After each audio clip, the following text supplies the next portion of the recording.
Hello every hello everyone. So आज है 12 of October 2020। So time हो रहा है 9:35। तो इंटरडे का सेशन आज है।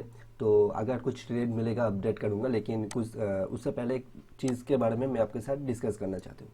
देखो, 9 ऑफ अक्टूबर ने हमने एक ट्रेड इनिशिएट किया था निफ्टी में, जो कि आरबीआई का जो पॉलिसी था उस दिन के दौरान। ठीक है, तो वहाँ पर हमारा जो एंट्री था निफ्टी में 11,872 के आसपास, एंड उसका जो स्टॉप लॉस था 11,830 के आसपास। ठीक है, हमारा जो फर्स्ट टारगेट था 12,000 का था, एंड जो सेकंड टारगेट बन के आ रहा था 12,150 के आसपास। ओके, तो मार्केट उस दिन साइडवेज जाके कुछ इस जोन के आसपास ही मेरा जो ऑर्डर था उसको कैंसिल कर दिया था, क्योंकि मार्केट ब्रोकर ने अलाउ नहीं किया था उसके बाद।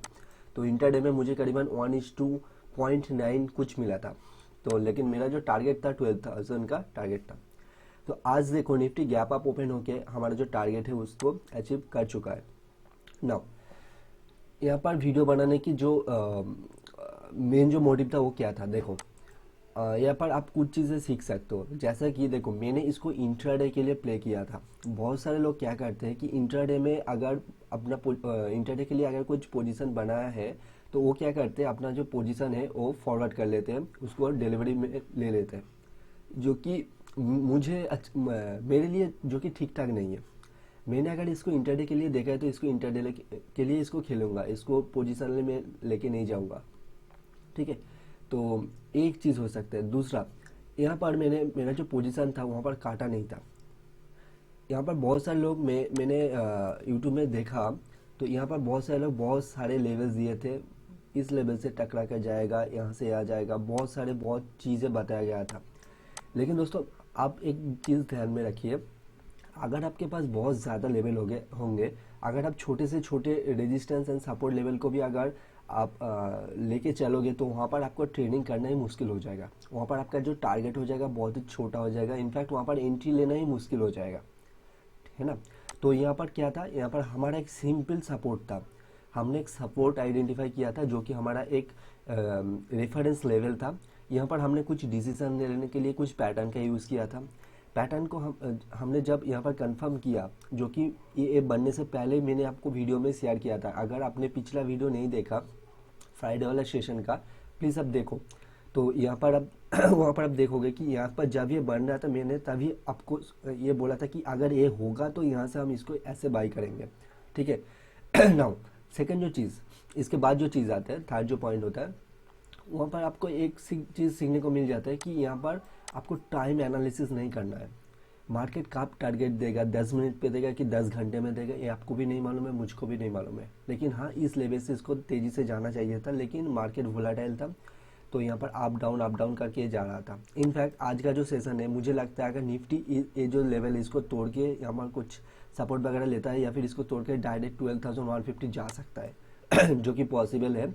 एंड इसके बाद भी जो टारगेट बन के आ रहा है, अगर डेली में टारगेट डिफाइन करें, कुछ 12,250 के आसपास बन के आ रहा है। ठीक है, तो निफ्टी ऑल टाइम हाई को ब्रेक करना चाहिए, एंड ऑल टाइम हाई के आसपास ये कुछ दिन भी बिता सकता है। ठीक है, तो यही था, इसके अलावा कुछ है नहीं था, सिंपल एनालिसिस था।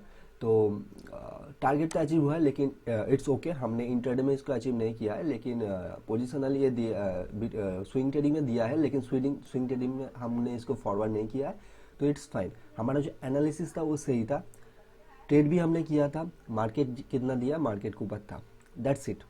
Entry, SL, proper x two reward, money management, that's it, nothing else. Simple analysis, simple funda. Okay, now इसके बाद कुछ डिस्कस करते हैं आज के सेशन के लिए। तो यहाँ पर बहुत सारे स्टॉक है मेरे लिस्ट पे, मेरे रडार पे बहुत सारे स्टॉक है। ठीक है, कुछ स्टॉक आएंगे, शायद नहीं भी आएंगे, आज मुझे 10 मिलेंगे कि नहीं मिलेंगे मुझे नहीं मालूम है।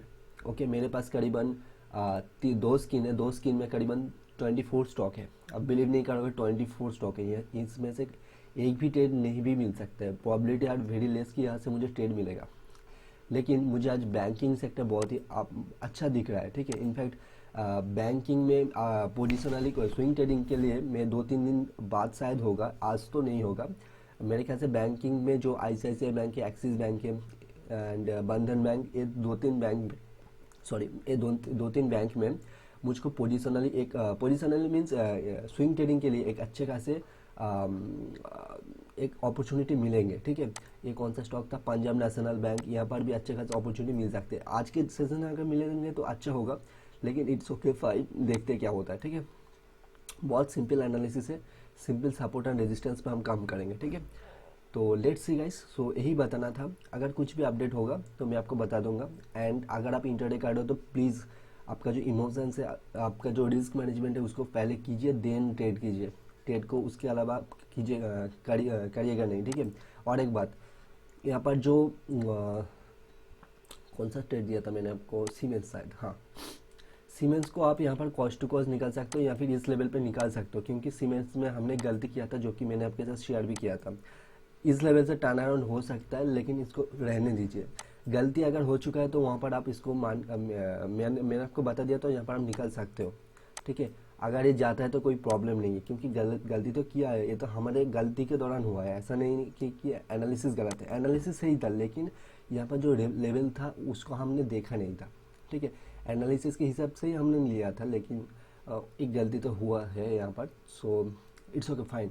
तो हमारा स्टॉप लॉस से बहुत ही ज़्यादा दूर में है अभी के लिए, तो कॉस्ट टू कॉस्ट में हम कॉस्ट टू कॉस्ट में तो शायद बाउंस मिल सकता है, लेकिन आप चाहो तो यहाँ से आप इसको निकाल सकते हो। ठीक है, तो चलिए मिलते हैं अगले वीडियो में। अगर कुछ आज के सेशन में कुछ अगर मिलता है तो मैं अलग से वीडियो डाल के पोस्ट कर दूंगा। ठीक है, एंड अगर कुछ स्विंग ट्रेडिंग भी एक्टिव होता है तो पीवीआर मुझे बहुत ही अच्छा दिख रहा है स्विंग ट्रेडिंग के लिए। पीवीआर का बहुत बड़ा टारगेट आ जाएगा, 1406 का टारगेट आ जाएगा, लेकिन 2-3 दिन लगा देगा। ठीक है, यहाँ पर बहुत छोटे स्टॉप लॉस से हम खेलेंगे इसको। ठीक है, एंड यहाँ पर मैं आपको अपडेट करूँगा कि इसको आप कैसे ले सकते हो। पीवीआर देन आता है यूबीएल तो मैंने आपको देखो यहाँ पर एक इंटरेस्टिंग चीज़ हुआ है।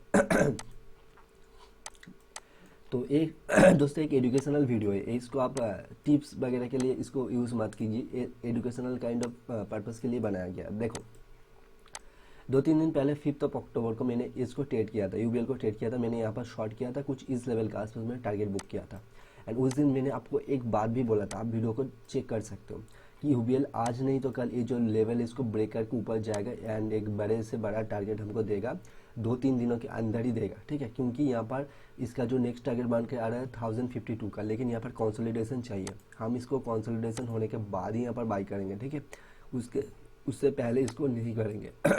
तो लेट्स सी यहाँ पर क्या फंडा होता है, क्या चीज़ होता है, इसको पहले देखेंगे, देन हम डिसाइड करेंगे। छोटा सा स्टॉप लॉस होगा, बड़े टारगेट होंगे हमारे। ओके, देन आता है एक्सिस बैंक में देखो 534 का टारगेट है, लेकिन यहाँ से फिर से गिरना चाहिए, इसको गिरना होगा, देन डिसाइड करेंगे। Axis bank, M&M, Mahindra and Mahindra, auto sector में बहुत सारे लोग अनऑप्शन बोल रहे थे। टाटा मोटर्स के ऊपर मैं एक वीडियो बनाऊंगा, क्योंकि बहुत ज़्यादा अनऑप्शन हम लोग बोल रहे हैं कि टाटा मोटर्स बाई होगा, ये होगा, बहुत चीज़ें हो रही है। मैं आपको वीडियो बना के डाल दूंगा, आपको रियलिस्टिक फैक्ट बताऊंगा, एंड आप खुद से उसको ध्यान से देखना, आपको समझ में आ जाएंगे। ठीक है, Mahindra and Mahindra, let's see क्या होता है। आई बुल को शॉर्ट टर्म के लिए बाई हो सकता है यहाँ पर। देन कैनरा बैंक भी शॉर्ट टर्म के लिए बाई हो सकता है। ICICI, Canara bank, Asian technology का हम शॉर्ट टर्म के लिए यूज़ कर सकते हैं, ट्रेड कर सकते हैं, लेकिन फिर से यहाँ पर जाके इसको गिरना चाहिए, देन हम डिसाइड करेंगे। अभी नहीं, अभी अगर इस तरीके से बढ़ जाएंगे तो इसको हम नहीं लेंगे। ठीक है, और श्री सीमेंट सेक्टर बहुत ही बुलिश लग रहा है। श्री सीमेंट में भी टारगेट बहुत बड़ा है, लेकिन फिर अगेन इसको फिर से डाउन साइड आना होगा। ठीक है, तो चलिए मिलते हैं अगले वीडियो में। एक कुछ स्टॉक्स है जो कि मैं अगर ये एक्टिव होगा तो तभी मैं आपको बताऊंगा, फिलहाल के लिए तो आपके रडार पे होना चाहिए। ठीक है, अगर इंटरडे में भी कोई ट्रेड मिलता है तो मैं आपके साथ शेयर करती हूँ। ओके, तो चलिए मिलते हैं अगले वीडियो में। Happy trading, have a good day, and please do your money management before taking any trade. Okay.